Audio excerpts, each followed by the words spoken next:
seem to have. They seem to. Do you read the comments on Facebook? Yeah. Oh, okay. Yeah. Our fans. Well, I do not have an accent until I speak. It's fascinating to me that, like, I think the most interesting thing we talk about is like talking about. I'm recording right now, but it's like the interesting thing we talk about is like talking about the movies. But then, like the reverse of that is like some people find it like when you're not talking about the movie, or when they feel like you're being like really, really real, or something about something else, and then that's like super interesting. It's something I've experienced, I think, through my whole career. Is like you work really hard on something, you do your think piece or whatever, and they comment on some 2-paragraph thing on page 30. Like, what? I remember I copied that. It's not even me. Yeah. You can't predict, so we just do what we do, and then they can sift through it and find the nuggets. I wonder if this is going to be like a. Let me just do an intro. Hi, everybody. This is Steve Head, and this is.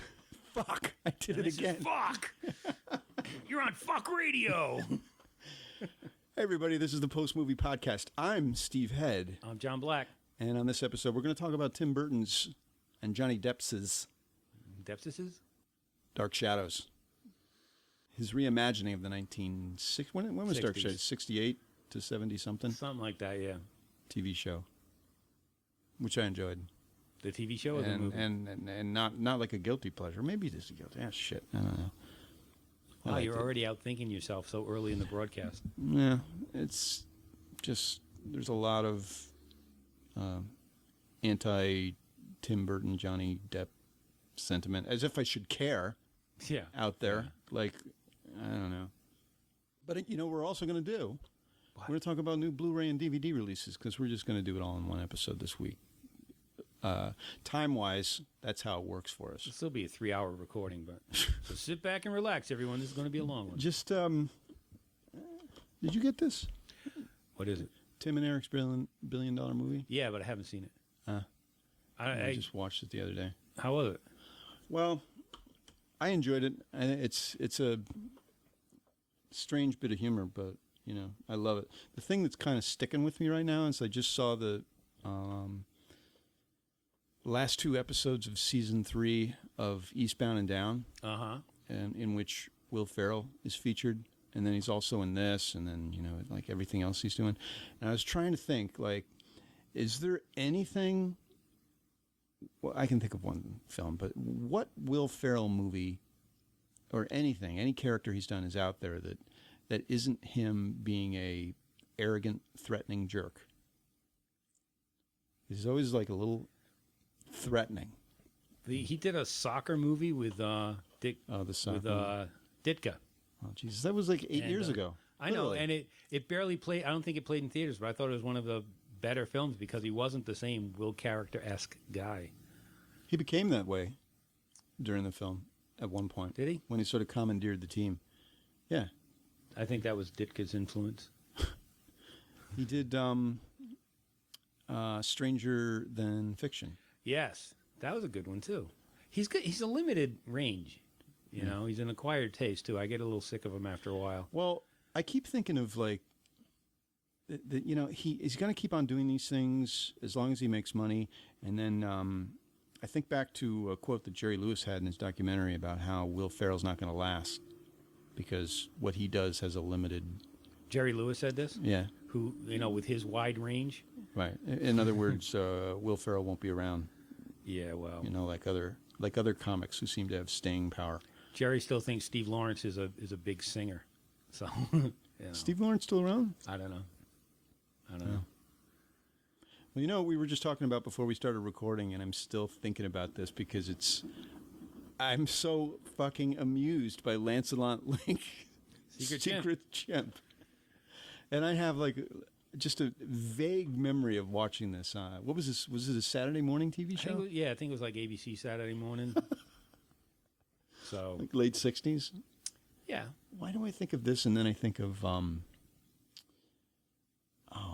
Thunderbirds are Go. I don't know. Which Thunderbirds didn't have just made such a horrible movie. You know, just like everything that I thought was cool about Thunderbirds did not translate into the film. Oh, the live action movie? The live action, yeah. Yeah. Bill Paxton. Jonathan Frakes, director. Does make sense. I remember when I was doing a set visit for Tomb Raider, it was like one of the first days where Thunderbirds was coming into the studio. So they were just like newly arrived with their production people, and I thought, wow, this is great. But it turns out to be just such a childish endeavor. Yeah, it was an awful press junket. Awful. Really? Yeah. Where did they do it? L.A. Yeah, it was the kids, Jonathan Frakes, and Sir Ben Kingsley. That must have been. I have never been to a press junket in L.A. Really? It's one thing I've never got to do that, only because when we were doing press junkets, or when I was, or the people I was riding with, there was always somebody in L.A. that could do that. Oh, okay, yeah. So, literally, what would you do? You'd fly out for a day? No. Well, it all depends. Usually you'd fly out like Thursday, get there in the afternoon, maybe see a movie that night, and then interviews Friday, movie Friday night, interview Saturday, and then they try to get you to go home on Saturday night. But I used to always get, bitch about the red eye, so I would get to stay over till Sunday. So what would you do while you weren't doing a movie thing? Oh, I'd have adventures. I went to the La Brea Tar Pits one time. Yeah. Universal Studios. Oh, that's how you were there recently. Yeah. Was that as recent as like 10 years ago that they were doing the Hitchcock thing? Oh, no. That was the Universal down in Florida, the Hitchcock ride. That was back when I was married, so it was a long Oh, no, I never went to till- that. When I was talking about the Battlestar Galactica thing last week, that was Universal in Los Angeles. Yeah, they had like the Backdraft ride and the Jurassic Park ride. It was cool because the average movie thrill ride. Yeah, you stood in a room and they set it on fire. It was fire all around you. Oh. It was insane. But so they would just, you're basically stuck at whatever hotel they had you at, and or if you did a Disney, You're basically one, you were stuck at the in Four Burbank. Seasons. Yeah, it was awful, Steve. You can imagine. Imagine how Disney terrible keeps it it close to the studio. I did a DVD release junket for 101 Dalmatians, and I was stuck on the Disney property for 3 days. No way off. Is that good or bad? Well, it starts out good. You think it's like, hey, we're going to take a drawing class at the Disney studio. You're walking down Goofy Way. Well, it's. I've been here 6 hours. When are we leaving? Oh, well, we've got to do this tonight, and you can't leave. Yeah. It's weird, and it's Burbank. Not much to do once you're out of the, once you're actually off Disney property, you're in Burbank. So, if I do it again in a heartbeat, don't get me wrong. They rarely put money into the DVD release press junkets now. I mean, I guess I've seen some interviews now. They're doing like a DVD press thing for. Did they do a press thing for Underworld Awakening? Right. I don't know how you get on that list. There were a lot in New York, but they'd always be like tied in with like, oh, you're here for a movie? Yeah. Can we borrow you for 2 hours to do a DVD junket? Here's so and so from the DVD. Huh. Yeah. Well, so much of that crap's included on the DVD. I don't think they want. It's not like they have control if they put it on the extras. Yeah, man, I put in some real effort to trying to watch extras. It's not. Awesome. It's time consuming. I love it though. For the most part, One of the DVDs I'm going to talk about later is Shogun Assassin, the 5-movie set. Wow. And one of the extras is, interview with Samuel L. Jackson, and it looks like it was recorded on somebody's phone. Really? And it's just Jackson going, they'd like flash a question on the screen, and then he would mumble some answers. So, Shogun Assassin. What is that? Animated? No, live action. 5. There are 5 Shogun. Do you ever read a manga called Lone Wolf and Cub? I'm familiar with it, but no, I've never read it. It's a rogue samurai out there with his little kid. They go around on a cart. They basically walk around on a cart until they either get attacked by ninjas or they get hired to go kill ninjas. It's awesome. You know what I'm thinking? I'm thinking there's someone out there, and for everyone out there listening, thank you for listening. We really appreciate it. I had 1,000 downloads on that last Avengers episode, and it's still happening. Bob brings an audience. Bob brings a lot to the table. Yeah. So what were you going to say, though, besides... Well, I wanted to thank people right off the bat for listening, like not at the end, like right away. They're taking the time to put their earbuds in their ears and then put this audio on whatever device they're listening using, and somehow I'm like, I want to make that effort, the time that they've committed to listening to the shit that we deliver. Just valuable. It's valuable shit. I don't know. It is. It's pain. It should be pain. I try to figure out what it is. Like what is it? We do have people that listen to us repeatedly for certain reasons, and it's not because we're comedians. We're definitely not funny. It's not because we're like the super smartest guys around. There's other podcasts. Way to sell us, Steve. Come on. Why don't you tell them we're not pretty too? It's about love, man. Oh yeah, of film. Yeah, that's what it is. And movies, right? Film and movies. I prefer. There is a difference, no? I prefer to think that I'm funny and sexy. That's why the people tune in. But I could be wrong. I could be wrong. Like if one could figure out what it is about the thing that they do or listen to, it's like that's like your brand or your fucking thing that, I don't know, your hook or something like that. I don't know what it is. I just think the only thing we got is the only thing I got is my love of film, and I'm trying to shove that through the microphone. Yeah, he is, people. Right now, he's trying to shove it in the mic right now. I'm stabbing myself in the chest with the microphone. Take that, love of film. And then somehow it comes across. I don't know. It's intangible. But okay, so the point I was going to make is somebody is out there listening saying, what the fuck are you doing? Talk about Dark Shadows, please. Someone out there listening is crying. Someone's crying out there. I will give you 1 minute after your introduction to get to talking about the movie that you're supposed to be talking about. And no crying. So Dark Shadows. Yeah. Yeah. I enjoyed it. Despite a glaring anachronism. Anachronism? It's not glaring, but the movie takes place in 1972. Yeah. The Carpenters' On Top of the World was 1973. Wow. I that better ruined the movie for you, Steve? No, Come on. I was joking. Cut a little slack. No. I can't believe I had to listen to that movie, that music so much. There was better music in that time. The buoyancy. Some people. That's another people. Some people's complaint is that they depend on the buoyancy of the music to carry them through the film, as if this was painful. I think that some critics that are like super critical of this movie, they are spoiled as shit, and they must have something else going on, just really, horrible in their lives, and they're just channeling their negativity onto Dark Shadows. That's what I think. Wow. Okay. Then says Steve I'll as he just types won't say anything. Dark Shadows into Wikipedia. Because I'm just I'm gonna prove. Okay, I'm gonna prove. No, I'm gonna type Carpenters. Top of the world. Top of the world. Tiny songstress. Tiny songstress? What is that? Remember? Wiki. Oh shit! Was I wrong? Well, no, I wasn't wrong. Carpenters, Top of the World, recorded 1972, released September 17th, 1973. Thank you. It was recorded in a time machine. Released September 17th, 1973, but the movie takes place in 1972. And that ruined it for you? No. It bugged you? No, Good. I enjoyed it. I didn't. I didn't dislike it. My hand on my chin, do tell. I didn't dislike it, but I thought it was a mess. I don't think they knew what they were trying to make. Comedy, horror, accessible, personal. Is it just something that Tim Burton and Johnny Depp made to make them happy and didn't care if it translated to people? Well, that's a big part of it. Which is okay to a point. Committing to doing something and actually doing it, Yeah. Do you have enough love of something to do it? And can you translate that effectively to an audience who maybe doesn't have that same love? I don't think that worked for me. I mean, there were scenes I liked, but there were scenes like, what the hell am I watching this for?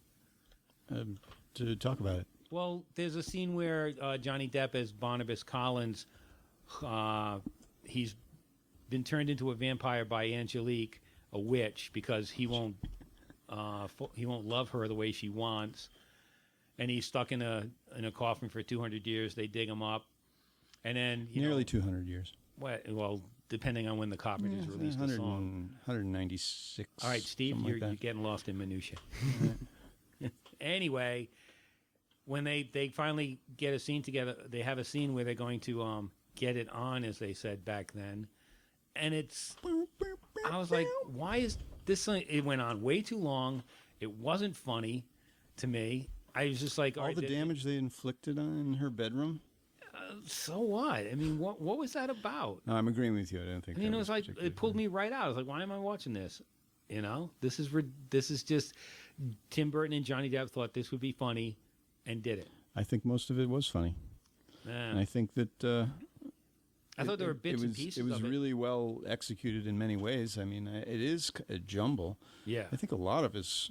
Well, I would say that it's like one of those mishmash movies where a lot of writerly ideas get thrown in, and a lot of things are, put up there, and it just becomes like a set of gags. Yeah, a lot of it's gags for gag's sakes. It looks cool for cool's sake. I mean, there's a joke about, when he finally gets up out of his coffin, he sees the giant M that's haunted him all his life. And I was like, that joke is just there to show a giant McDonald's sign. There is no McDonald's. They're out in the woods. There's just a sign there. It's like, okay, aha. Boom, boom, all right, I get it. I thought it was amusing. See, I think that what I can say is that it's a fun movie, and if you go see the film, it's fun. You'll have a good time. It's not like Avengers mind-blowing awesome, but no. But I just thought to me, it was more annoying than fun. The annoyance outweighed really? the fun most of the time. Yeah. I just didn't see it's not that I just enjoyed the original series, but I'm not devoted to it. What? I just thought they didn't have a plan enough to carry this off. I think it was, to me, I was really entertained by each of the individual characters. I mean, yeah, as caricatures, but, they were amusing to watch. I thought Helena Bonham Carter as a psychologist was good. Yeah. Johnny Depp had interesting makeup. Yeah. Throw any idea of vampire lore out the window. Because he only gets affected by sunlight when it's in the script. You know who puts on a good show is Johnny Lee Miller. I didn't know why he was there. He's like, what do you mean why he was there? He's in there for but he's in there for like 2 seconds. Not 2 seconds. 3. Maybe 15 minutes of the movie. No. Yes. Not even. Yes. Not even. And he twitches he shows up, and does shtick, quirkily and puts his, moves his way through the film. I thought it was funny. Michelle Pfeiffer, same thing. What's she doing there? Putting a Tim Burton stamp on the movie? Right. Know. They're not very well developed. I thought the girl who played the daughter was great, but then they give her a plot twist that makes no fucking sense. She was scarily hot. She's like too young to look that hot on film. Yeah, that's what's disturbing about it. I felt embarrassed thinking, wow, that's hot. Ooh, she's what, 12? I think she's 15. Wow. But they give her a plot twist that's out of left field and doesn't add anything to the movie. Does that have anything to do with the TV series? These plot twists? No. Are you familiar with the series? Yeah. There is a in the series, but it's... Did we just give that away? Whatever. Probably. I tried not to. You brought it up. I'll bleep it.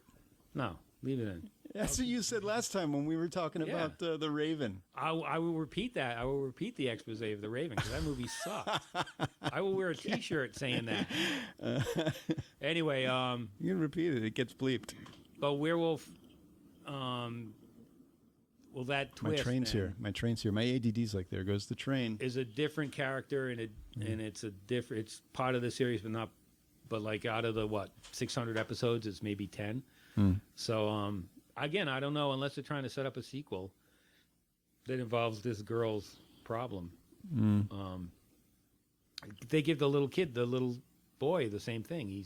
He's got an issue that it's just waiting there to be the plot twist at the end, and they bring it on. I at no moment was bored with this film.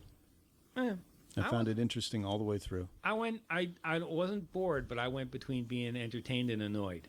Back and forth, back and forth, back and forth. And that's exhausting after a while. Well, the way Johnny Depp plays Barnabas Collins, he's so, consumed with the little idiosyncrasies of his character. And it's fascinating. But it's also, it seems like, I don't know, the part where he's, kind of got a conscience about, you know, a moral quandary about the fact that he's helped by these hitchhikers and that he just ends up killing everybody. Right. It's like a Tim Burton thing. It is weirdly amusing. I think that's kind of his thing. I think Depp's performance is a lot of antics that don't really add up to anything for me. You know, so his fingers. Well, this Barnabas Collins, this strange is everything that he's going to do is strange. But there's nothing beyond the strange. There's nothing underneath the strangeness to support it besides him just being, I'm Johnny Depp and I'm cool when I do this. That's what I was feeling the whole time. It just didn't translate beyond that. The same thing with using the 70s. It's just a crutch to get some music in there and get a couple of jokes in there. And it's a style. It's actually that's kind of relates to what the but does it the original show? Not really. No, I don't think so. You know, I don't know what putting it in the 70s adds to the stories besides the fact that they can do some, sight gags and some music and some, Johnny, I thought it was fun. Barnabas sees a lava lamp. But what it does is it makes it timeless. No, I think it's just the opposite. I think it locks it. If they had done it today, and the movie would have been outdated in like a year or two. You do this, and it makes it timeless. It makes it timeless to people who remember the 70s. Do young people know what's going on? I don't know. Didn't you get a kick out of seeing Alice Cooper? Come on. No. Yeah. I did at first, but then they keep using him. They keep, he's like there for way too long. He starts doing like a second or third song that's somehow tied into the plot and stuff. When the girl goes up and reads the Ballad of Dwight Fry, she plays I'm a big Cooper fan. So, I thought you'd dig it. Again, it's a couple of jokes, but it's stretched out too long for me. So yeah, again, it's that balance of being entertained and being annoyed that utterly, ultimately made me tired of the movie. Well, I think what's kind of weak here is about the film, and I'm sure you'll agree with this, is the character of Victoria Winters. And she's pretty much the center of the film, right? And she's supposedly the heart of the movie, but she's adorable to watch and everything. I mean, she's photogenic and all, but it just kind of comes across as empty, right? Like you really don't feel anything between her and another character. She's just sort of an island unto herself, and I don't know. Maybe the goth girls will dig that character, she's kind of vacuous. That's a good way to put it, John. Thank you. Yep. And it's just like, where's the grand passion we're supposed to feel between these two? The real motivation. Yeah, and I had a problem with the woman who played Angelique. I thought she was pretty bad. Yeah. She's Ava very Green. Evidently, I was talking to Ed Simkis because he did the junket. Yeah. And I was like, is she that porcelain looking in real life? I hate that creepy shit. I hate that porcelain fucking animation. They already did that with Catwoman and Sharon Stone. Right. That kind of animation is just like creepy. And she's supposed to have allegedly lived all these years and fit in with society, but when we meet her in close up, she's the color of of a sink. She's white porcelain like a bathroom sink. That it leads to a gag at the end on how she meets her demise, but it doesn't. It's distracting because why is she that porcelain looking? What this movie does, though, is the production design is fun. The house, it's cool. It's Burton-esque. The way he has this lair within the fireplace, Burton-esque. Yes. It is. I mean, it's got that Tim Burton stamp of cool scenery, but that only takes me so far. Well, I thought it was fun. Would you go back and see it again? Sure. See, I wouldn't. I've definitely checked it off my list. I've seen it. Have you gone back to see any films this year twice? I don't think I have. Was Piranha 3D this year? No. Okay, then no, I haven't. No, not even press screening wise. Did you like something so much you had to see it twice? No, not really. because things come out so quickly on DVD and Blu-ray. It's just a matter of waiting around. Yeah. You know, and most of the stuff I don't think needs to be seen on the big screen. It's going to be that much more impressive. I would love to see the Avengers again. That one I would do. You know, if the opportunity comes up, I'll do it. Right. That's just it. But I wouldn't leave my house just to go see it. Yeah. You know, if I had like a 2:00 screening and a nighttime screening, and I could walk in between, fine. But nothing's really blown me away that much. So another movie that comes out this week is The Dictator, but our schedules didn't work.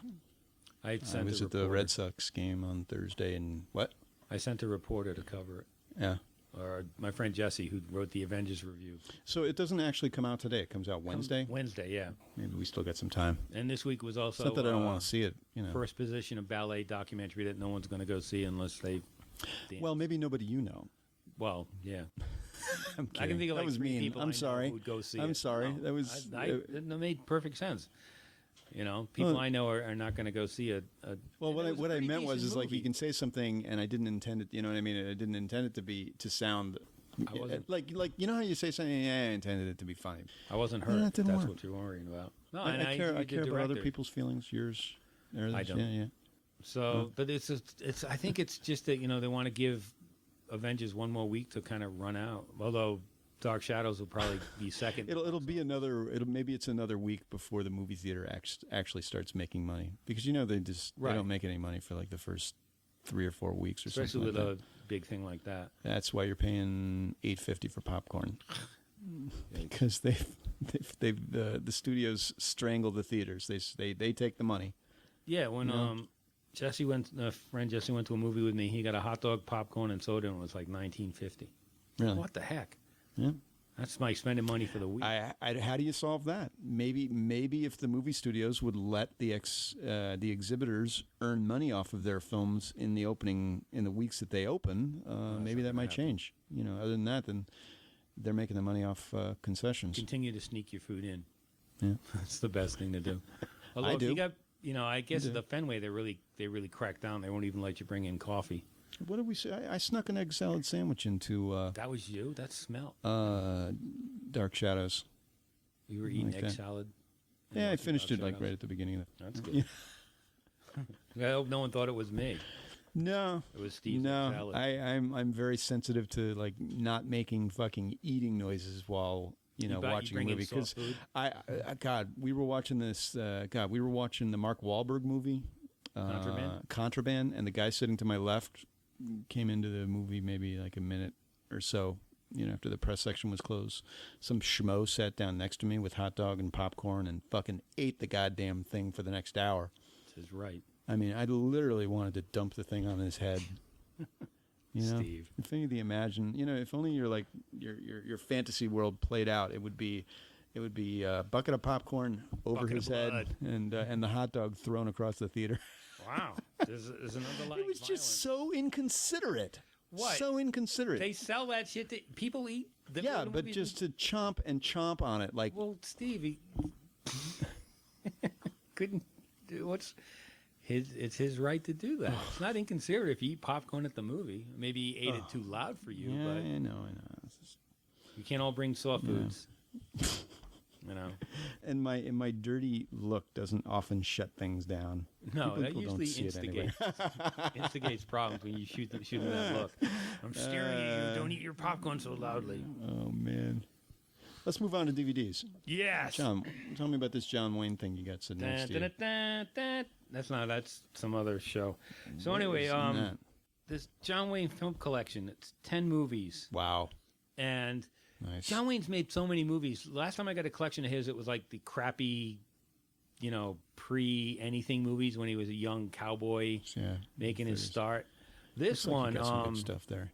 This one has some of the classics, and I have to admit, is that Blu-ray? No, regular. Yeah. And it's funny because you think John Wayne, it's a John Wayne movie, like that's a genre unto itself. Yeah. But I was watching Red River. Yeah. It's a black and white movie he did with Montgomery Clift, and John Wayne's a dick in the movie. It was just like, wow, I forgot that a lot of his movies, he's kind of a jerk. Does it list the directors there on the back?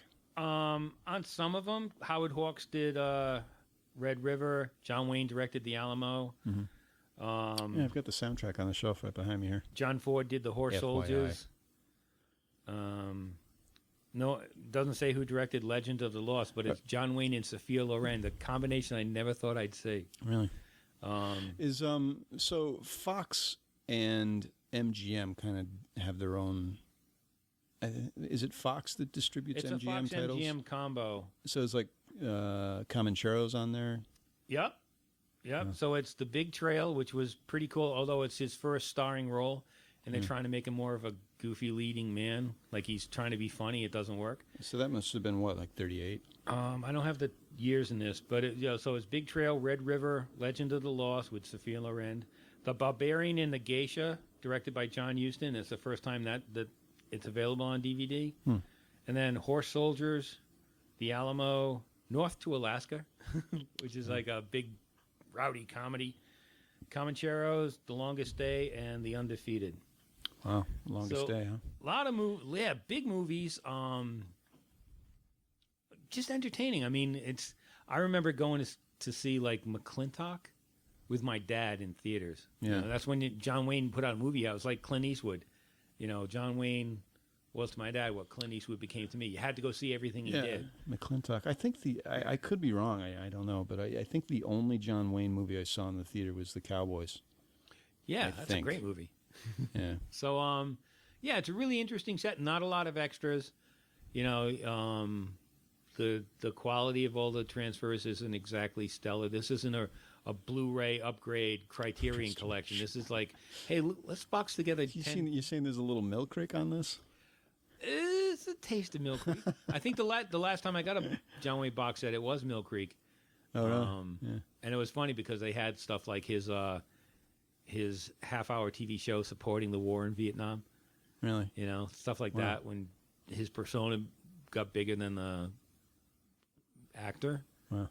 So I would recommend it. It's a nice mix. A lot of, maybe they're not all his best movies, but they're certainly not all his worst, and they're entertaining at basic level. So I recommend the John Wayne film collection from Fox and MGM. You know what? I was I'm still watching their Dark Crimes. The film noir from the film noir one, and wow. Hold on a second.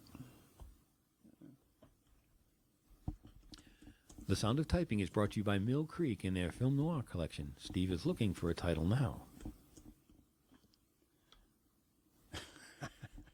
Got it? Well, what I did the other day was I wanted to find out like what are the top noir films. Like what are the ones like that are like really the best. So I was looking at like top 10s, top 50, top 100 best noir films you have to see. And I was surprised to find a couple on the list were on the Dark Crimes set. And one of them was Strange Illusion, a 1965 film by Edgar G. Ulmer, who also did Detour. Did I say 1965? I meant 1945. It's weird how I do that. I think he made 3 films in 1945. Well, anyway, one of them was Detour, and another one was Strange Illusion. So watched that the other night, and it's so bad and good, so bad and good, but it's so deeply noirish that I don't know. There's a couple. There's actually a couple of real treasures on that disc. So yeah, I'll be watching some more of it this week. Cool. I think there's 2 Ulmer films on there. There's Strange Illusion and what was the other one? The Strange Woman from 1946. Was Barbara Stanwyck in any of them? She's my favorite go-to noir girl. I don't know. I don't recall. One of the problems with the Mill Creek discs is they just list the movies on the back. Right. And then when you get a 50-movie collection, you get a booklet. But the booklet doesn't really offer that much. It's just like plot. Yeah, and it doesn't even list the director. And, so it's just basically there so that you can, find the disc. Because on the discs themselves, 3 or 4 it's movies. Yeah, 4 movies, I would say, 2 movies on each side of the disc. But then the print, like you really have to look, like it's not, like what's on the disc is written like around the circle, right, on the inside right. circle, and you can barely read it. So that's why you can get 50 movies for $10. Yeah, so don't lose your booklet if you pick up the any of those Mill Creek discs. The booklet is essential. Basically. I'm still a big fan, even though out of the 50 movies, maybe 30 or 40 of them are crap. But there's still, I mean, sometimes there's a couple of gems in there, man. Real enjoyable crap. I mean, yeah. you're not going to defend it, but it's enjoyable. I've got this one the other day from the MGM limited edition collection. It's a Portrait of an Escort. Woohoo! I'm borrowing that. With Susan Aspunch and Tony Bill. And I thought it was... Susan I was initially... Aspunch? Did you say Aspunch? Anspach. Oh, I thought you Did I said say Aspunch? Great name. Anspach. Susan Aspunch. I don't know what else she's been in, but this was a 1982. 1982? It's a 1980 TV movie. Oh, then I don't want to borrow it. It was just the worst. Oh, my gosh. But, I mean, at a certain time, this would have been, like, really entertaining. Yeah. But the music was so cheeseball, and the acting was just so... Does it have commercial breaks? Is it that kind of TV movie? It probably could. Yeah. But I didn't really detect it. It was just really predictable about a lady who needed to make more money because her caricature of a boss was, such a jerk at the real estate agency that, she's basically barely making ends meet. I mean, I think at some point during the film, for like a minute, I developed a real like, wow, I really do feel sorry for her thing. Things aren't going that great. But she takes a job as an escort with the clear line that she's only doing this to go on a date. And what happens after, the allotted 2 hours is, like her agent says, none of her business. So, I want to know. She's very, very clear about that. But it's more like, she's dealing with the stigma of other people finding out about what she does, and then it's how they treat her. Sorry, does she end up having a date with that evil boss, or does he find out? No, the evil boss is a woman. Oh, they could still have a she's date. Just a bitch. That would even be better. Yes. But the guy that she's going out with is Kevin McCarthy, an older guy by 20 years. But Kevin McCarthy, Invasion of Body Snatchers and Twilight Zone, and what starts as just a regular, date stays that way. It's just that she had done another one earlier, and there's a screwball that she can't escape. Uh-huh. And so this is the guy that is beleaguering her and causing trouble. Sounds way too complicated for a TV movie. Well, it stars Tony Bill, and I thought it was. I initially was like, it was directed by Tony Bill, and Tony Bill had made. What did he do? He did. Do you remember a movie called The Bodyguard? Yeah. With Adam Baldwin. My Bodyguard. Yeah. With Chris Makepeace and Adam Baldwin. Was it Matt Dillon? Yeah. Yeah, I think so. In the 80s. One of those forgotten 80s films. I think I saw that twice in the theater. Yes. It passed the mustard. It was up to standard. It was a good film. I think you need to use that as your review standing out. That movie passed the mustard. That'll bring in a whole new generation of readers who know what that means. Hey, just using where did that come from? The 70s? No, I think it's When's the last time you heard that? I think it's past muster. But I know it is past mustard. As a kid, you say it passed the mustard. Past the mustard. That really, because kids are always like rating stuff. That really passed the mustard. It doesn't make any, No, I like it. Yeah. I think, like I said, I think you should use that more often. Okay, let me write that down. Yeah. Pass the mustard. Like my pen's a This movie just doesn't pass the mustard. Passthemustard.com. Yikes. Le Havre. Le Havre. Close. Lahane? Lahane? It means hate in French. Go again. This is what Criterion Disc. I thought you were going to say this is what Criterion did. No. It's a Criterion disc of a movie that's directed by Matthew Kassovitz and starring Vincent Cassel, who is my hero because he's married to Monica Bellucci. But anyway, this is it's a black and white film that takes place following a riot in a Paris ghetto, where there was a scene of police brutality. Police beat the crap out of this Arab kid. He's in a coma. There's a big riot because of it. And then this is a story of three guys who, the day after the riot, go out to see what their neighborhood looks like after the riot. And they're three wannabe rioters, but they're weenies. You know, they don't. So is this a comedy? No, not at all. But they're three guys. They're always talking tough, but if anyone says boo, they cringe. But then Vincent Cassel, during the riot, one of the policemen loses his gun, and Vincent Cassel has it. And once he tells his friends, it's a change of character, and he's a tougher guy because he's got this gun now. Yeah. Beautifully shot in black and white. Great music. It was on a lot of people's top 10 lists last year. Yeah. They played at the Coolidge down the street for a while. Really, really, really fascinating movie. Looks great. And, you talk about extras, especially with Criterion. There's a 15-minute introduction by Jodie Foster, which seems odd.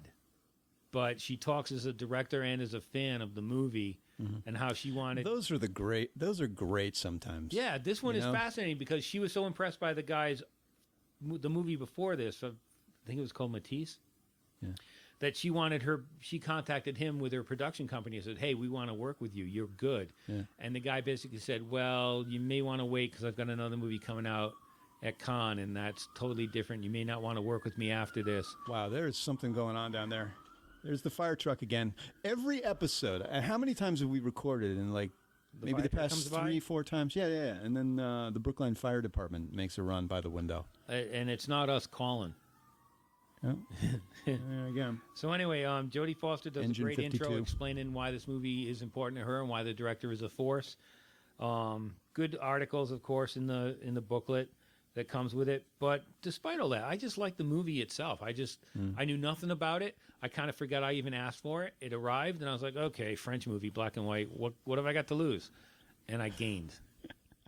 So typically, wouldn't you just say this is a loss? Pretty much. French movie, black and white. As I continue my battle with all things French cinema, I find that the black and white ones I like more. Isn't it hard not to be way into film and do without French? You can't do that, John. Well, I've gotten better. Central to. Now you're speaking like a critic. I don't think it's central. Cinephilia.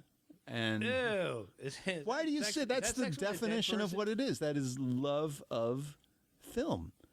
Right, but that does not have to include French film. It doesn't. It doesn't have to include world cinema. You can just be a lover of American films. Absolutely. I've just said that teasingly, though. Yeah. I mean, because it permeates everything. It's like when Dan Kimmel, when film. He heard, this was a while ago, but he heard I'd never seen The Bicycle Thief. And he was like, "You call yourself a critic and you've never seen The Bicycle Thief?" I was like, whatever. Guilt. And I rented it, and I was like, that movie sucked. Yeah. And now he's going to teach it next semester, and he wants me to come listen to him teach it. I'm like, yeah, I'll be there.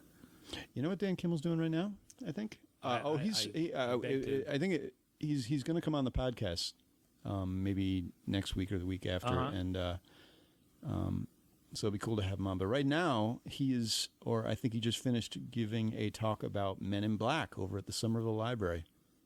Cool. They were screening the film today. And that comes out in 2 weeks? Men in Black 3, I don't know. Yeah. I sort of have I don't know, maybe it's just ingrained in me. I'm not a fan of that kind of goofball science fiction. I mean, it's just, something about Men in Black rubs me the wrong way. It just does. I can't wait for that podcast. So anyway, back to you, Steve, with a DVD you recommend. Spent 90 minutes with it.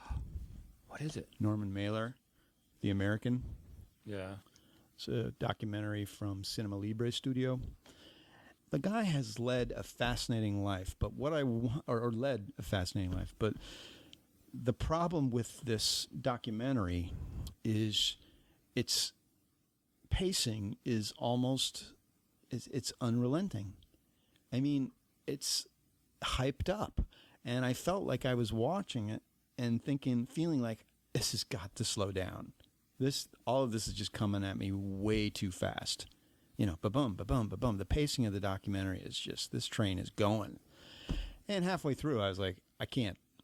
I got to say, something has to happen where this is going to take an informational breather, you know? Yeah. So it's sort of an onslaught. But it has these moments where, you know, you get the back, you know, the real background on what he did. And one of the things I didn't know that he was one of the founders of the Village Voice. I didn't know what he did there, and they talk about, you know, the purpose with that. But they also talked about, like, you know, his type of journalism, and the kind of stuff he did, and I sort of questioned after watching the film whether or not he really, you know, had his heart into what he was doing. I mean, I think because, like, he was very smart and very talented, and he had a talent for writing, and he realized he could do stuff with his writing, but also he did some very questionable things. One of them was, you know, he stabbed his wife. Right. I mean, I think he reached such a low point that he was just psycho. And he says in an interview that was conducted, I think 3 years ago, it was just sort of like right before his death, it's the one regret that he has in life that he could never get away from, obviously. And that hurt him, you know, in his career. But, you know, his writing was very influential in the 60s, and the subjects he chose to write about were these, you know, these grand things, you know. You know, he had won the Pulitzer, and he'd done this incredible bit of writing on soldiers' experiences in World War II, and then he'd, you know, covered the Ali fight in the early 70s and the Kennedy assassination and all sorts of, you know, he's right there with the culture as it's moving along. But at the same time, he's a hard person to like because he's like, what an asshole. An arrogant asshole. He's a hard person to read, too, because somewhere between The Naked and the Dead and his later books, he became a character in all his novels. It was all about him and earmuffs. Was it earmuffs? Earplugs? Yeah. When you're about to say something bad? Muffs. Earmuffs. Earmuffs audience. He stopped writing with his head and started writing with his dick. He started believing. Well, that's why he wrote. He said he did it to woo women. Yeah, and I've read a lot of his books, and they're not always easy. But I find his writing fascinating.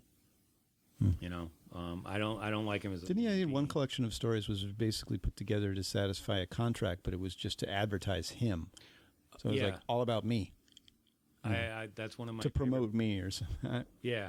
It's just a collection of essays, and they're like half-assed. It's like, oh, here's 30 pages from a book I never published, and I'm going to put it now because it says something about me. I think it's sort of interesting. It's like he's interesting and repelling. Mm-hmm. You know, he wrote a book in Negro slang. Yeah, I don't know. That's unbearable now. But yeah, he's pretty. He's one of, you know, I've got his book about writing too. That's tough to read. So well, I think this documentary. Yeah, I might be borrowing that one from you. Yeah, it's interesting, but wow, you know, it would have been a better portrait. It had been more, you know, I don't know, a little slower, you know. You want to continue my... If it were not a capsule shoved down your throat, I think if this were a cough medicine, I would have preferred it to be a liquid as opposed to 2 capsules. Something that goes down easier. Wow. Okay. You better leave that one in. You better leave that in. Steve's diagnosis of the documentary. Be better as a liquid. Helps the medicine go down. I'm going to continue my exploration of world cinema, which is so odd for me to even think that way. That's what you're studying, right? Well, no, you know, your just scholarly objective is world cinema, right? Right. In my continuation to get more stuff sent to me, I explore all these different companies, and I got on the list for Raro Videos. They're the ones who sent me that Burt Lancaster movie that was in Italy. Yeah. So this one they sent me called Plot of Fear.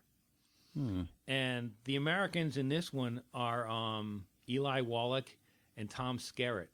And there's nothing funnier than Tom Skerritt losing his shit in the police station and seeing it dubbed in badly in Italian. It's hilarious. But it's this it's a story about a Parisian cop investigating a series of murders, a serial killer who leaves, clues from a children's book on the bodies, and they're all killed in different ways.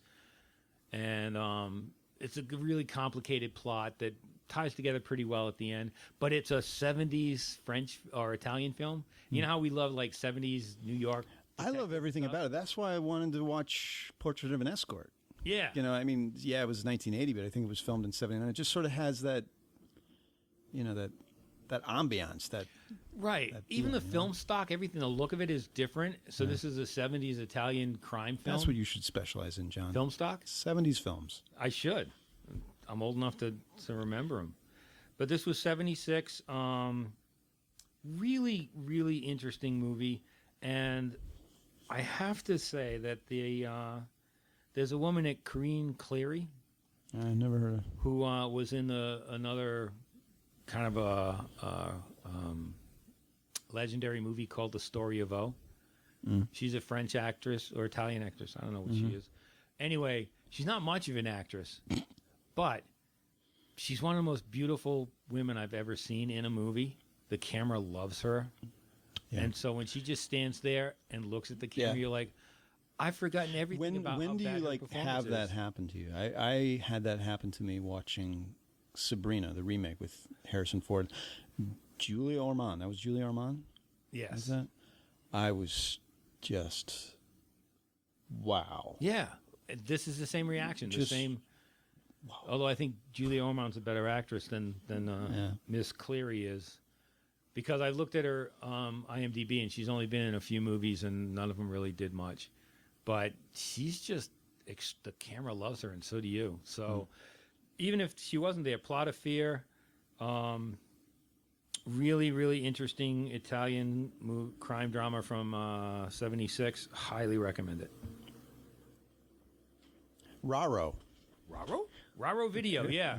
They're this, it's funny, when I contacted them, they seemed almost desperate for attention, and they were like, oh, we'll send you whatever we get. I'd be happy to cover their stuff. And they just arrive. I'm like, oh, look, another Raro Italian movie from the 70s. I set aside the day. I'm like, this is it. I'm watching this. And so far, they're batting 2 for 2.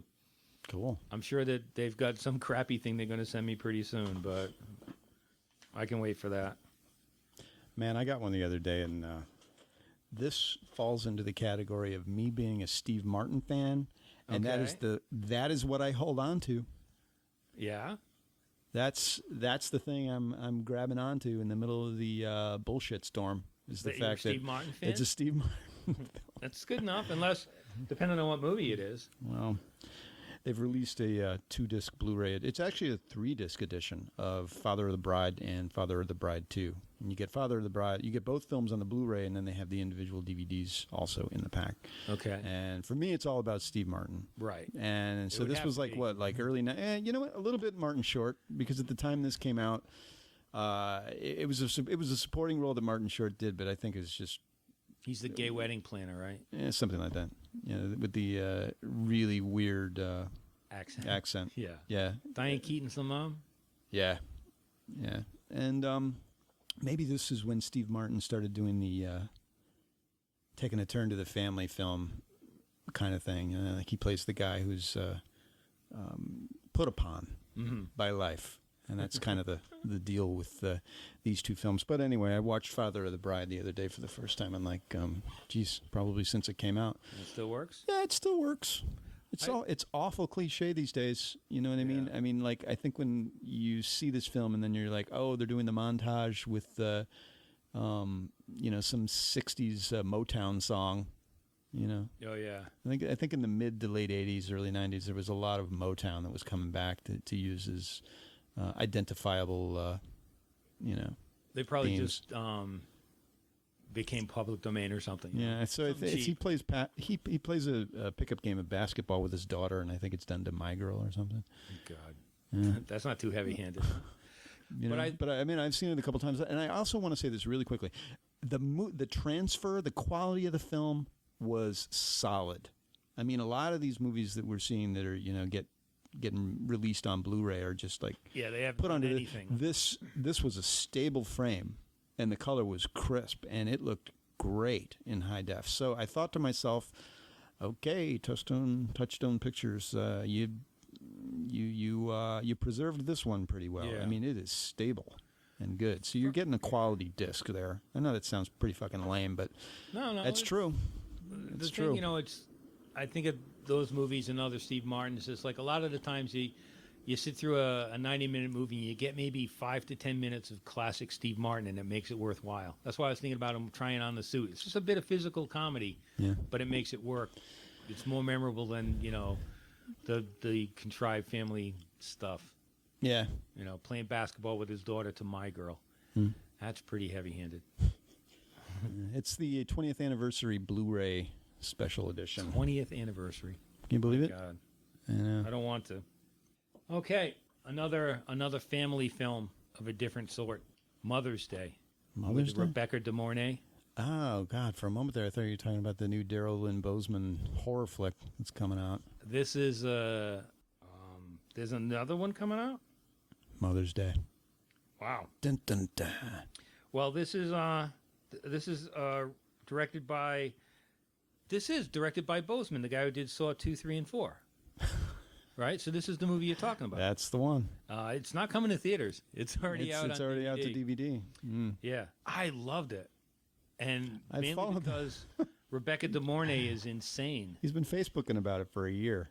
We're friends on Facebook. I can see that. This didn't have a chance of getting. You loved theaters. it. Okay, that's cool. Well, I enjoyed it. Rebecca De Mornay, so hot when she was young.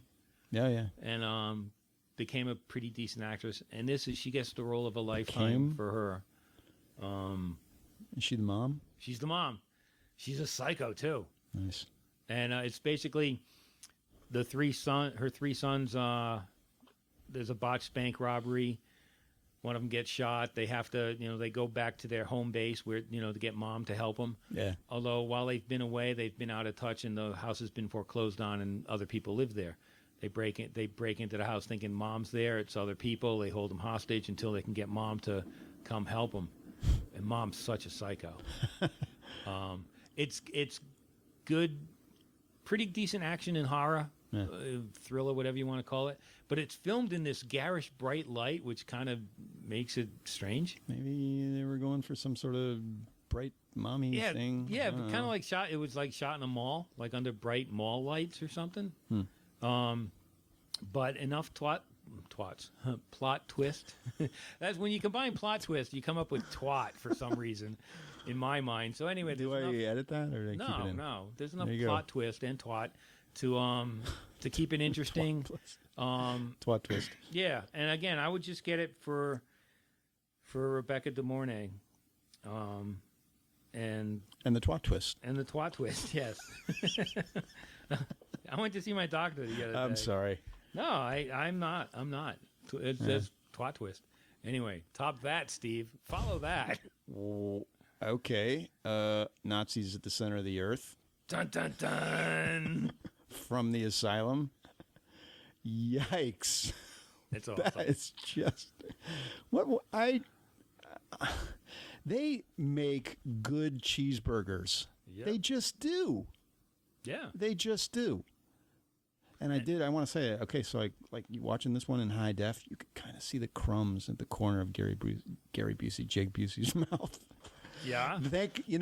Like good makeup artists are really more valuable with this whole in the high def era here. Yeah, especially when you're trying to do a horror movie.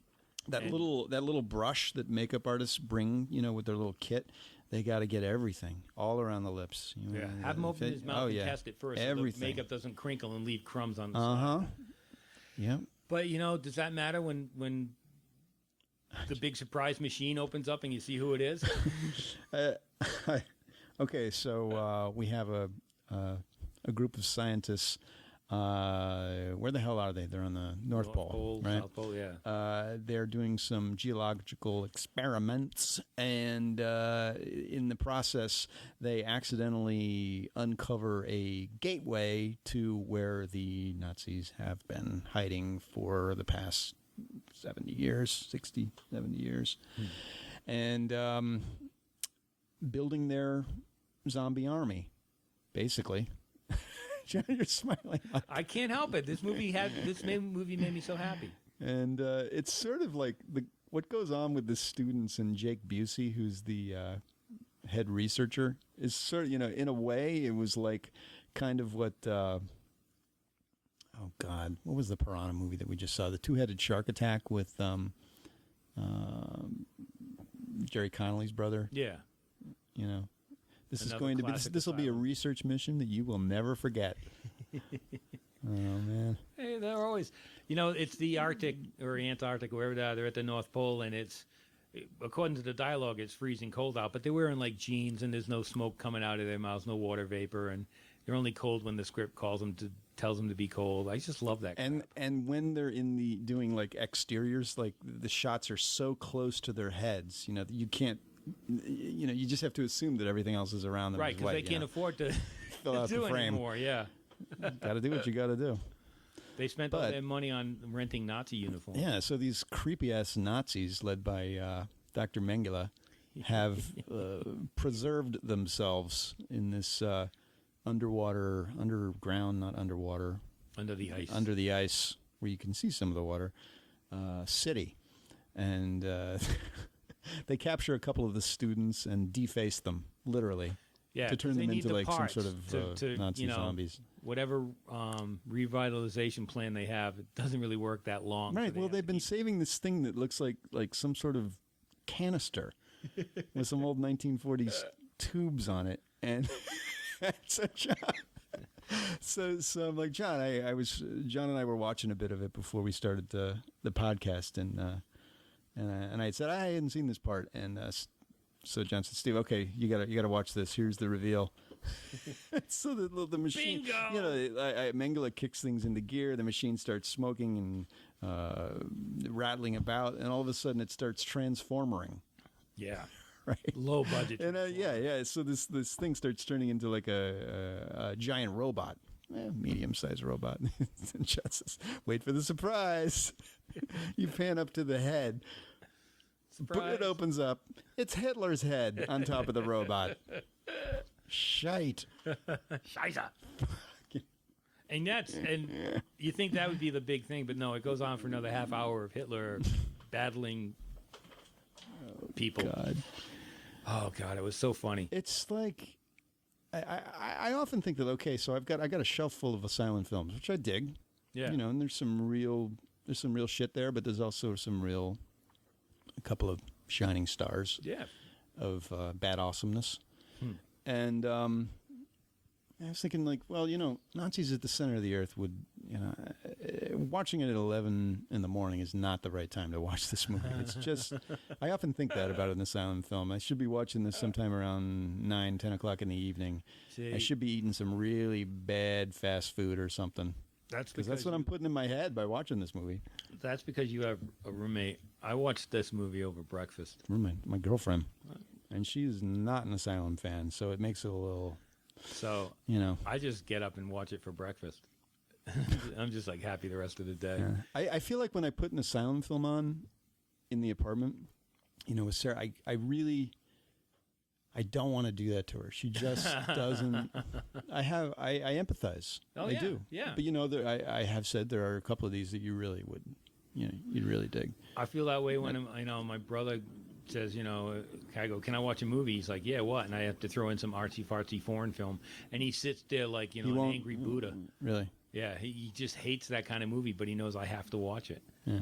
So I understand how it can change the atmosphere of your surroundings. I kind of so I was watching I watched half of Red Tails last night, which is coming out on Blu-ray in like a week or two. I didn't get to finishing it, but Sarah was just like, how I don't like war films. I empathize. Sure. I totally understand. Sure. It's not saying it's a bad film. It's just not. No, it's not her thing. Yeah.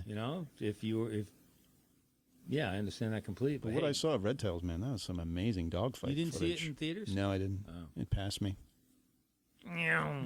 Flew right by you? Our paths didn't cross theatrically. What do you got? Bobcat Goldthwait, you don't look the same. Mr. either. Bob. This is something I talked to him a little bit about when we interviewed him. Mm-hmm. His movie comes out the 18th. Yeah. So I think. Right? It's just an hour-long film of him doing stand-up, and as he explained in the interview, it was right after he did World's Greatest Dad, and he makes his money going out and doing stand-up. Yeah. And halfway through the tour, he was in Memphis and decided, it's like he doesn't get money he doesn't make his real money from making the movie? No. That's not how people get rich? No. I thought that's how people got rich. It's like podcasting. They do it for the love of the thing, I guess. But anyway, he stopped being the Bobcat character, the guy who screams and stuff, and just started. He changed his whole stand-up routine. He gets up there and tells stories about himself, and it's really funny. It's real. It's Mr. real. Goldthwait. Yeah, it's real, and it's real funny. And it's funny because it's interesting because, all right, so we saw God Bless America. We interviewed him. I saw his stand-up thing. Suddenly, I'm like, in the Bobcat universe. And what did I tape Police Academy to? Because I'm in the Bobcat universe, right? Right. Oh, man, I felt so bad for him. Yeah. But I'm sure he got a lot of money. But, man, that... Well, I guess, there's awful. obviously a time in one's career where you got to do it for the money. Yeah. I think I got to find something to do for the money. If they ever make Hot to Trot 2, you're there. I'll be the voice of the horse, and you can be the crazy guy who owns me. Yeah. So anyway... Or somebody out there will buy this podcast and employ us to do it. Wouldn't you rather do Hot to Trot 2? Come on. Talking horse movie with my voice? Anyway, it's there are a few... I see a lot of stand-up DVDs, or most of them are forgettable. Specials. Yeah, they're like an hour. They're a half-hour special or an hour special. They don't raise the bar to be something special, like the first Richard Pryor concert movie, and there's a Dress to Kill with Eddie Izzard. Yeah. That they elevate themselves to be something I will watch over and over again because they're so well. Did you like Eddie Murphy's Raw? And didn't he sort of? Was it Bobcat who said that he sort of distance himself from the audience because he dressed like somebody who was so far above the audience? Oh, I don't that know. You couldn't relate to him. Remember that I was never a big fan of Raw, but I'm not a huge fan of Eddie Murphy. So, but that didn't. But people have the reaction to that movie. Raw is like a high water mark for them, like the films I was talking about. And I would put this up there as a film I will watch again and again. Just because it's enjoyable and it's only an hour or so. How about Richard Pryor Live on the Sunset Strip? Not as much as the first one. In fact, I love the first one so much. I've got the recording, like the CD of it, and it doesn't exactly match what I know from the movie, so I don't listen to it because I'm used to the whole. I play the movie in my head, and it's not exactly the same as the CD, and I just don't find I don't find the CD as funny. But I can put that movie on and do the dishes, or just, it's like comfort comedy. Do you remember the 2-record stand-up set that Steve Martin did in the late 70s? Yeah. What was that called? I forget. He's got the bunny ears on the cover. Was that ever a film? No. That was just. They were just. He had. I thought that was the funniest thing that. Yeah. Let's Get Small. Ever created. I just thought that was. Let's Get Small. You're a Steve Martin fan. Did you read his biography? No. I'll bring it to you. My Steve Martin fandom really, its nucleus is that album, and The Jerk, and The Man with Two Brains. Oh, and Dead Men Don't Wear Plaid, of course. Which I've been quoting for 20-something years. Instead of washing brush your pajamas. My brother Mike was here a couple days ago. He says they've been showing it repeatedly on cable. Right. And, that's why I was watching some of it. It's awesome. Yeah, and The Man with Two Brains is one of my faves. I need more saliva. More saliva. Man, it's just he's so far from that, and Father from the Bride, He did a series of movies where it was all him, The Jerk, those movies that was mentioned. just out there. Yeah. That was like hurtful, gut-crying laughter at the time, Yeah. And then became this kind of middle-of-the-road comedy dad. Yeah. It doesn't have that edge, and it's always with other people. Maybe this is the life of a comedian. I can say the word comedian in film. Maybe there's there's a way it goes. I mean, I don't think Steve Martin ever did a TV series. I mean, except he did like 20 appearances on Saturday Night Live. Right. But maybe that's the way things. I don't know. I think if they, it's like when you see Eddie Murphy enter his family comedy thing, or Robin Williams has a circle of, But I think Robin Williams is in the later part of his career. He's done just the opposite. He's done stuff like 1 Hour Photo and, World's Greatest Dad, where Steve Martin should be an evil. Yeah. Well, when I talked to Robin Williams for 1 Hour Photo, and he was saying he made that movie because he can. He has the clout as a star, right? To take that director who's got a cool idea and work with him to get him the money to make his movie, and it gives him a chance to do something else. But I admire that when a celebrity. And then he did the Christopher Nolan film after Memento, Insomnia. Yeah, so he uses his clout to finance and to help younger artists. Christopher Nolan doesn't need it, but to do different things. So he's not always doing Mork or some kind of silly Robin Williams thing. I admire that in comedians, and I admire Bobcat as a filmmaker. So I'm glad he's got that. Yeah, I do too. But as journalists, it makes him. He's much more likable to us because we've had the experience of meeting him and talking with him. Right. And it's seemingly. I mean, it's a lot more real. Yeah. And so it does allow, that kind of access does allow a certain, understanding. Sure. About what he's doing with film. And then I remember seeing him at the Comedy Connection in Faneuil Hall do stand-up, and this was before he'd made the change, and he was that Bobcat character, and he was kind of annoying. This is a much better, much more honest bit of comedy, so I highly recommend it.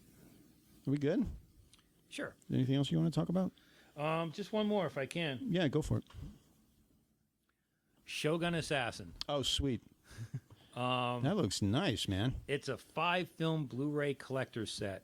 Wow. And it's hilarious because, it's 2 DVDs. The first DVD is just the original Shogun Assassin, and they put the other 4 movies on one disc.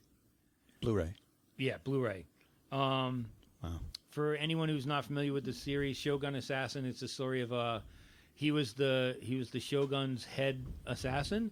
He has he has a argument with the Shogun. Shogun sends his ninjas to kill him. They end up killing his wife instead. This guy goes nuts and slaughters everybody, and then takes his son. There's this great scene in the movie where he's talking to his son. His son's 4 years old, that kind of thing. And he's sitting. He goes, "Okay, I've made up my mind, son. I am going to follow the road to hell. Now you've got to make a choice." So he puts his samurai sword, he takes it out of the sheath and stabs it into the floor. And then next to it, he puts this brightly colored ball. And he tells his son, it's time for you to make a choice. You can follow me on the road to hell, or you can join your dead mother. So you either follow me and follow me as I kill everyone. Didn't somebody in a some military camp recently make that? We were talking about that guy had to make that choice because he just killed a couple of inmates that didn't do what he said. In real life or in a movie? No. You were telling me about this movie where, I don't know. Probably. The guy who ran the camp killed a couple of people and then he held them up as examples of what happens to you. The fire base, whatever. Yeah. Yeah, same thing. And so the kid's crawling across the floor. It's like, does he go to the sword or the brightly colored ball? Well, the kid goes to the sword, and basically the rest of the movie is him going after the Shogun's brother, but the Shogun has hired every assassin imaginable to kill him beforehand, and of course he kills them first. Sometimes with the help of the kid, he pushes the kid. He's in this wooden cart and he pushes the kid into the bad guys. Like, here, take my kid. Yeah. And the kid's like, ah! And then the kid hits a button, knives come out and cut the guys off at the ankle. Nice. And it has the kind of samurai movies where when someone gets cut, they don't just bleed, the blood sprays out. like a fire hose of blood comes out of any cut they have. There's so much of that. It's splattering across the screen. Anyone who knows me knows I'm a big fan of kung fu. And how does Samuel L. Jackson work into this? Well, what's his deal? The way that Jodie Foster worked into obviously Jodie Foster cared about the project and gave her time, and it was a well lit, well photographed interview. Mm-hmm. The Samuel L. Jackson's included in the extras here, and it's basically because Samuel L. Jackson is a kung fu movie nut. That's why he did Samurai. Afro Samurai. Yeah, by the way, it's on the shelf right behind me here. Great series. See, when you say that, I say I've got this here. I wear it as my little badge. You should. That's why I have all these films on the. But Sam Jackson's just a huge fan of kung fu movies. He's done a couple of like overview films. You know, he did one about Chop Socky movies, which doesn't show a lot of respect for it. But anyway, is he doing Django Unchained, the Tarantino flick right now? I don't know. Which I suspect has some elements of kung fu in it. Well, this is I would just, again, if you're a fan of this stuff, you probably have already seen these movies, but they're just a lot of fun. They're well made. Yeah, it looks.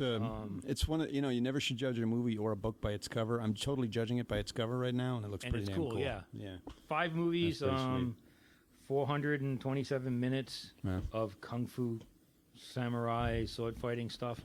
It's mainly sword fighting. No one really throws a punch. They just, but they come up with he goes up against the Death Squad, and it's one guy has a club with spikes in it. One guy has giant, remember in Enter the Dragon, the guy had the big claw. Mm. So there's all that, and it's just lady ninjas. Cool. And I like lady ninjas everywhere. So, but it's that 80s red paint blood. Yeah. That looks so fake. That essentially it's spraying up like a fire hose, like I said. And now, 25 years later, we have our spraying digital blood. Well, which you get a lot of in I was watching this Nazis with my brother, and we were Earth. like, if they made a movie like this today, if they made a remake, would they even get a little kid to sit there while his dad carves up people? And, the kid looks like he's, on downers. He's just kind of like sitting there watching his dad hack up 25 people. Sometimes when, dad's holding him, sometimes he helps. So child welfare would be all over this, but I'd love to see a remake. So anyway, yeah, that's my final one. I would recommend the 5-disc or the 5-movie Shogun Assassin set. I think we're good. And we got some good movies to look forward to this week. I'm looking forward to it. We got what? Moonrise Kingdom. Yep. The Wes Anderson flick. Fingers crossed. Hope it's good. Yeah, apparently it takes place in Rhode Island. I guess, did they film it there? I don't know. Yeah. I'm in denial about my Rhode Island roots. Very much looking forward to see that. And then I guess Battleship. Yeah. I know. Yes. Boy, they're expecting that the Avengers effect, which has been detrimental to many other films, is going to continue to bowl over others, and one of them being Battleship. Well, a movie based on an established comic book franchise and a movie based on a board game. I don't know. It'll be a curiosity. Now, also this week is Morgan Spurlock's new movie. What? What's it called? Not the Comic-Con thing already came out. No, he's got another one. Oh my God, I can't remember the name. It's a movie about male grooming. Manson. Oh my God, that's why he's been using that word so much on Facebook. Now, have you? Because you have a goatee, then you're Manson. Have you seen the preview, the trailer? No, for I this? haven't. I'm not a Morgan Spurlock fan, and I was like, I don't want to see this, but it's got Jason Bateman and about being Manson. It's all these interviews with guys about being Manson, and everyone from Jason Bateman to Judd Apatow to Vanity. At what point does it just become venal? I don't know. I haven't seen it yet. I've only seen the trailer, but I can't wait to see it this week. And I will be passing it on if it's any good. Oh man, it's just going to be my stomach is turning right now. I don't know. Come on, you use a lot of product, right? Oh, oh God, I can't believe I don't even know what's product. No, I use shampoo. Is that product?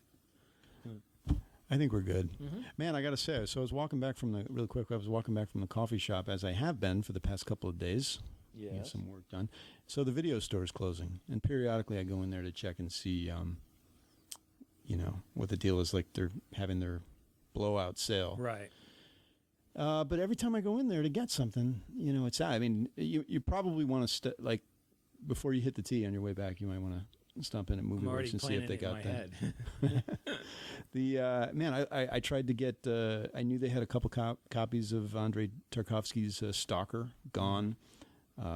Tried to find Little Monsters, movie I worked on many years ago, gone. Tried to find Paper House, early Bernard Rose film from '88 with Hans Zimmer soundtrack, gone.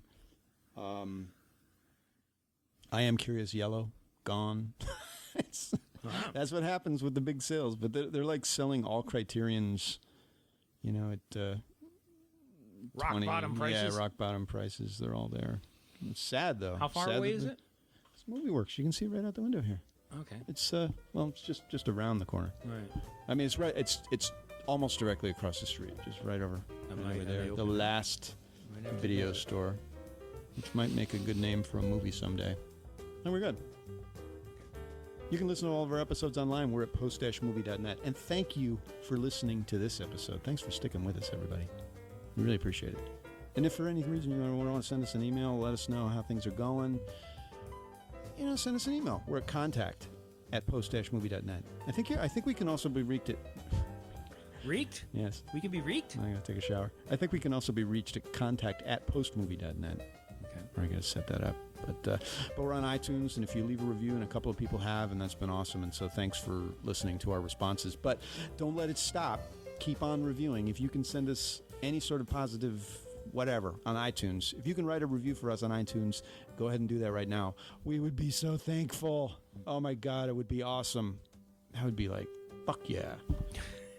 Okay, great. Fuck yeah. And we're also on Facebook, and if you like us there, that would be likable. Yeah, it's not quite a fuck year. It's kind of like a foreplay year. A like on Facebook is it doesn't add up to an iTunes review. It's not even heavy petting as far as our appreciation, is it? Yeah. Kind of like, first base. No, if you want to make it, it's the review on iTunes. Yeah, that's like hardcore. That's full frontal. That's porno. Oh yeah, that's. Yeah. Oh yeah, baby. That's it. That's penetration. That's the penetration of online reviews for us. Consummation. Of fandom. Even better. Even better. The consummation of your love for us is a post on iTunes. Consume Don't it. tease us, people, on Facebook. Don't play hard to get. Don't just tell us you like us. Prove it. And kiss me while you're doing it, too. Until next time, I'm Steve Head. I'm John Black. So long, everybody.